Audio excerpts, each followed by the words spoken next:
प्यारे बच्चों, अगला क्वेश्चन है हमारे पास क्वेश्चन नंबर 8। तो इसमें देखिए क्या कह रहा है ये, एक खोखले बेलन का वक्र पृष्ठीय क्षेत्रफल 4224 सेंटीमीटर स्क्वायर है। एक हमारे पास बेलन है, जैसे ये बेलन बनाया हुआ है, ये खोखला है, पाइप की तरह है। तो इसको हमने काटा और इसका क्षेत्रफल दिया है, पृष्ठीय वक्र पृष्ठीय क्षेत्रफल दिया है, इसका वक्र पृष्ठीय क्षेत्रफल दिया है, यानी ऊपर और नीचे का नहीं दिया, केवल वक्र पृष्ठीय क्षेत्रफल है। और उसकी ऊंचाई के अनुदिश काटकर 32 सेंटीमीटर चौड़ाई की एक आयताकार चादर बनाई और आयताकार चादर का परिमाप ज्ञात कीजिए। तो हमने क्या करना है बच्चों, पहले जो आयताकार चादर जो काटी उसकी चौड़ाई तो हमें पता है 32 है, लेकिन हमें लंबाई नहीं पता। तो पहले हम इसकी लंबाई निकालेंगे और फिर आयत का परिमाप के फार्मूले से इसका परिमाप निकालेंगे। ठीक है, तो चलिए शुरू करते हैं सवाल। तो प्यारे बच्चों, इसमें देखिए हमारे पास बेलन का वक्र पृष्ठीय क्षेत्रफल दिया गया है। बेलन का वक्र पृष्ठीय क्षेत्रफल है 4224 सेंटीमीटर स्क्वायर, लिख लिया हमने। अब 2 पाई आर एच होता है वक्र पृष्ठीय क्षेत्रफल का सूत्र, यानी बेलन का जो वक्र पृष्ठीय क्षेत्रफल का सूत्र होता है वो होता है बच्चों 2 पाई आर एच। तो हमने वक्र बेलन के वक्र पृष्ठीय क्षेत्रफल का सूत्र यहां लिख दिया और इसके क्षेत्रफल के बराबर लिख दिया। तो यहां से हमारे पास जो h है वो 32 सेंटीमीटर दिया गया है। तो 32 सेंटीमीटर हमने h को ले लिया है। तो यहाँ पे इसकी हाइट कितनी है, 32 सेंटीमीटर। ठीक है, तो फिर 2 पाई आर गुणा h, h का मतलब 32 लिख लिया हमने। तो अब यहां से देखो, हमने 2 पाई आर का मान निकालना है बच्चों। पहले 2 पाई आर का मान क्यों निकालना है, क्योंकि जब हम इस बेलन को यहां से काटेंगे बीचों बीच, तो हमारे पास इस तरह से एक शीट बन जाएगी आयताकार। कैसी शीट बनेगी, तो इसकी चौड़ाई तो है 32 बच्चों, लेकिन जो ये इसका वृत्त की परिधि है ना 2 पाई आर, तो ये 2 पाई आर जो है इसकी लंबाई बन जाएगी आयताकार शीट की। आयताकार शीट की लंबाई कितनी बनेगी, 2 पाई आर।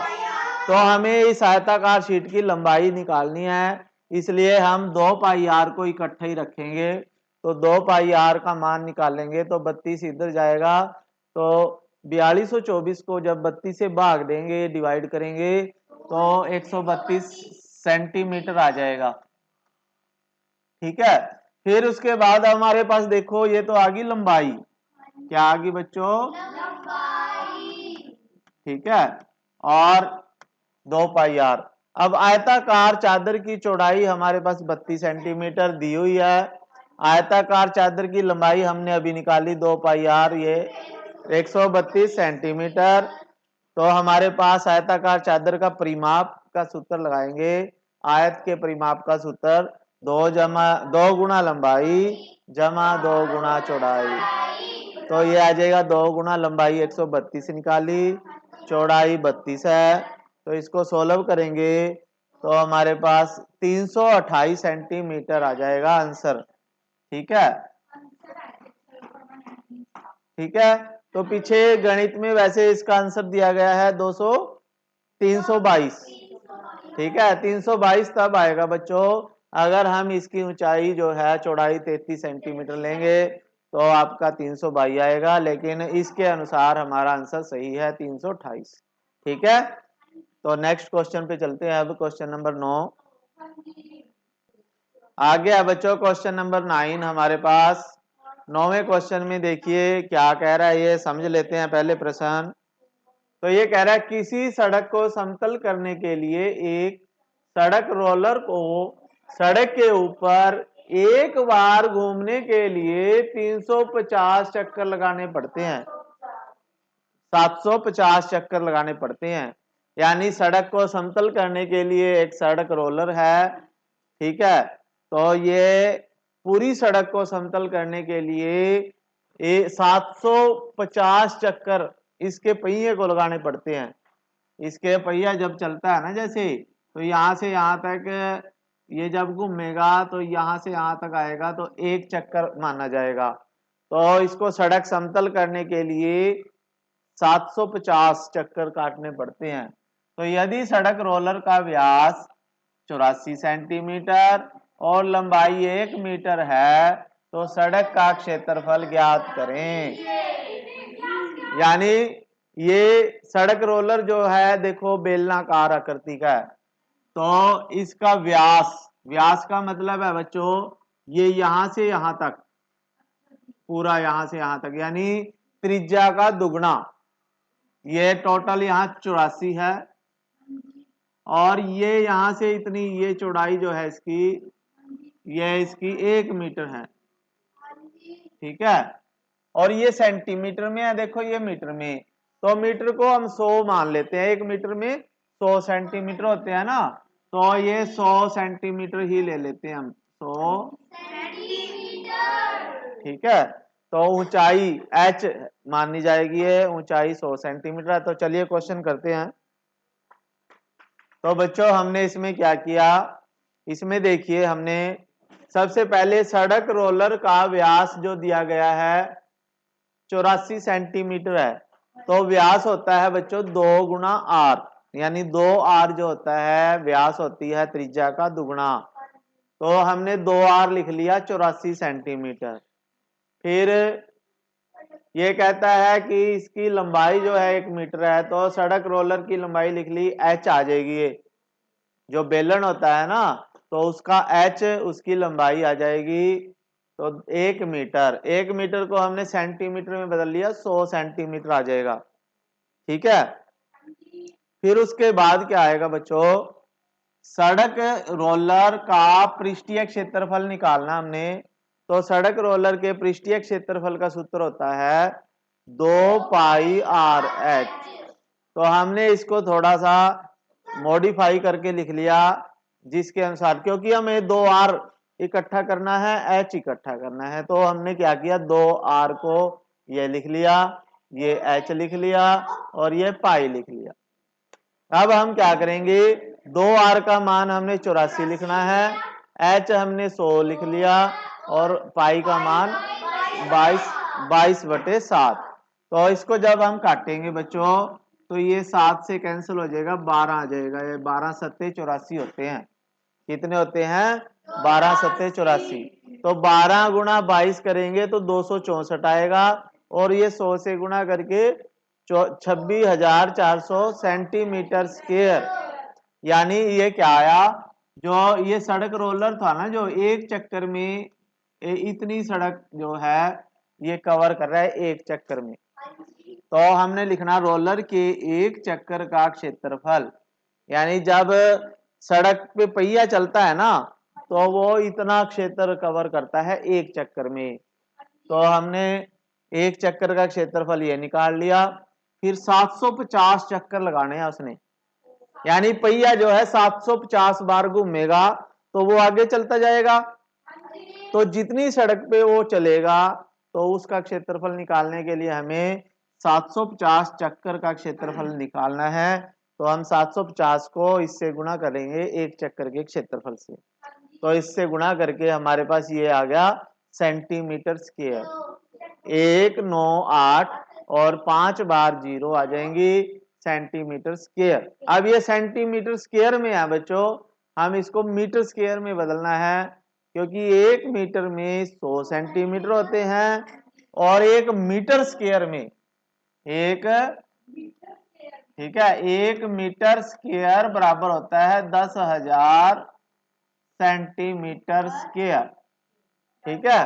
तो आपने 10,000 से इसको डिवाइड करके मीटर स्क्वायर में चेंज करना है। तो अब यही सड़क का क्षेत्रफल आ जाएगा।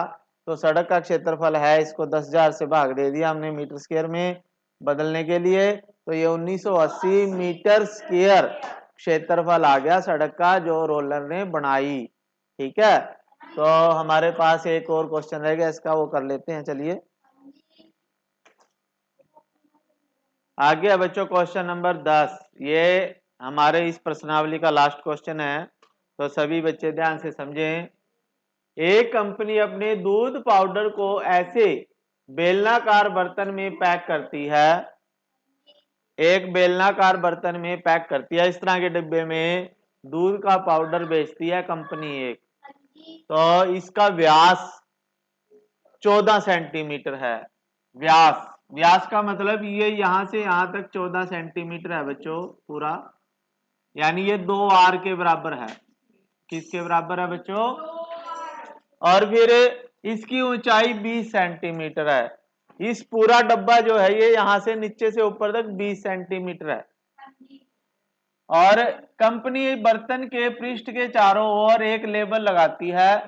यदि यह बेलन बर्तन के तल और शीर्ष दोनों से 2 सेंटीमीटर की दूरी पर चिपकता है तो लेबल का क्षेत्रफल ज्ञात करें। तो कंपनी क्या करती है, जैसे हमारे पास ये बोतल है, ठीक है, इसी तरह का बेलनाकार बर्तन है, उसके पास थोड़ा बड़ा होता है, ये लंबी है बोतल, वो डिब्बा छोटा है थोड़ा, ठीक है। तो इसके ऊपर इस तरह से एक लेबल चिपकाती है वो कंपनी, ऐसे लेबल चिपकाती है जिसके ऊपर कंपनी का नाम, लोगो वगैरह होता है, ठीक है। और ये डिब्बा कितना है, कह रहा है ये 20, यहां से यहां तक कितना है, 20 है, ठीक है। और तो इसने ऊपर भी 2 सेंटीमीटर छोड़ दिया और नीचे भी 2 सेंटीमीटर छोड़ दिया, तो बीच में कितना रह गया, ये कितना रह गया बच्चों, 20 सारा था, 20 में से 2 गए 18 और 2 और गए, तो यानी बीच में इसका जो है, इसकी ऊंचाई 20 में से 4 गए तो 16 सेंटीमीटर ऊंचाई रहेगी इसकी। तो इसकी बेलनाकार जो लेबल है उसकी ऊंचाई कितनी माननी है अब हमने, 16, ठीक है। तो ये समझ में आ गया। तो ये कंपनी ने इस तरह के लेबल बनाए होते हैं तो अपना दूध बेचने के लिए, ताकि लोगों को ये रहे भी कंपनी, इस कंपनी का है। जैसे वीटा कंपनी है, अमूल कंपनी है दूध की, तो वो अपने लेबल लगा के रखते हैं। तो ये यहां से यहां तक कितना आ जाएगा बच्चों, 16, यहां से यहां तक, ठीक है। तो अब हम क्वेश्चन कर लेते हैं। ये कह रहा है कि लेबल का क्षेत्रफल निकालना, अब हमने इसका क्षेत्रफल, ठीक है। तो वही बेलन का क्षेत्रफल का सूत्र लग जाएगा 2 पाई आर एच। तो चलिए क्वेश्चन करते हैं, ठीक है बच्चों। तो इसमें देखिए हमने क्या लिखा, बेलनाकार बर्तन का व्यास, बेलनाकार बर्तन का व्यास हमारे पास दिया गया है 14 सेंटीमीटर है, तो हमने व्यास 2 आर होता है, ये 14 सेंटीमीटर लिख लिया। तो आप इसकी त्रिज्या भी बना सकते हो कहीं, लेकिन हमने क्या किया, क्वेश्चन को थोड़ा छोटा करने की कोशिश किया है, इसलिए सीधा 2 आर ही लिख दिया इसको 14। नहीं, ज्यादातर क्वेश्चनों में क्या करते हैं, अलग टीचर अलग अलग करते हैं, जैसे तो इसकी पहले त्रिज्या बनाते हैं, तो पहले त्रिज्या बनाएंगे इसको, तो इसको 2 से भाग देंगे तो 7 आ जाएगी त्रिज्या, ठीक है। तो हम इसको फार्मूले के अनुसार ही छोटा करने की कोशिश करेंगे। तो बेलनाकार बर्तन की ऊंचाई जो है H1 मान ली, यानी H1 हमने पूरी 20 की 20 जो है ये H1 मान ली हमने, ठीक है। तो बेलनाकार बर्तन की ऊंचाई है ये, किसकी ऊंचाई है बच्चों, बर्तन की ऊंचाई, बर्तन लिख देता हूं मैं यहाँ पे, ठीक है। बेलनाकार बर्तन की ऊंचाई है ये। फिर बेलनाकार बर्तन के लेबल की ऊंचाई, तो लेबल की ऊंचाई बच्चों 2 ऊपर कम है 2 नीचे, तो हमने 20 में से 2 ऊपर से कम कर दी, 2 नीचे से, तो ये 16 सेंटीमीटर आ गई। अब क्योंकि ये लेबल डिब्बे के चारों तरफ है तो वो भी बेलनाकार शेप में आ जाता है, तो हमने इसका क्षेत्रफल निकालने के लिए बेलन का ही फार्मूला लगाना है। तो बेलनाकार बर्तन के लेबल का क्षेत्रफल आ जाएगा 2 पाई आर एच, 2 पाई। अब हमने क्या किया बच्चों, ये 2 और r इकट्ठा लिख दिया 2r, क्योंकि हमारे पास 2r का मान है 14। ठीक है, और h लिख दिया फिर, और फिर पाई लिख दिया ये।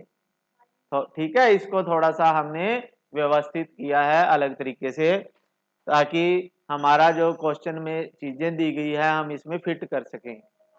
तो फिर हमने क्या किया, 2r का मान 14 लिख दिया, 16 लिख दिया h, और पाई का मान आपको पता ही है बच्चों 22/7। फिर उसके बाद है, हमने इसको काटा, 7 पे 14 कट जाएगा, 2 7 दूनी 14 होता है, 2 को 22 से गुणा करेंगे 44, 44 को 16 से गुणा करेंगे तो 704 सेंटीमीटर स्क्वायर। फिर लेवल का क्षेत्रफल हमारे पास 704 सेंटीमीटर स्क्वायर आ गया, तो ये आपका आंसर आ गया बच्चों। ठीक है, तो इस क्वेश्चन को कर लीजिए, और ये हमारा जो है इस एक्सरसाइज का लास्ट क्वेश्चन था बच्चों। तो बच्चों अगर आपको क्वेश्चन समझ आए हैं या वीडियो अच्छी लगी तो आप इसे लाइक कर दीजिए, लाइक तो कर दिया है। हाँ, और फिर आपने क्या करना है, अगर चैनल सब्सक्राइब नहीं किया तो इसे कर लीजिए, और अपने दोस्तों को भी इसे शेयर करें।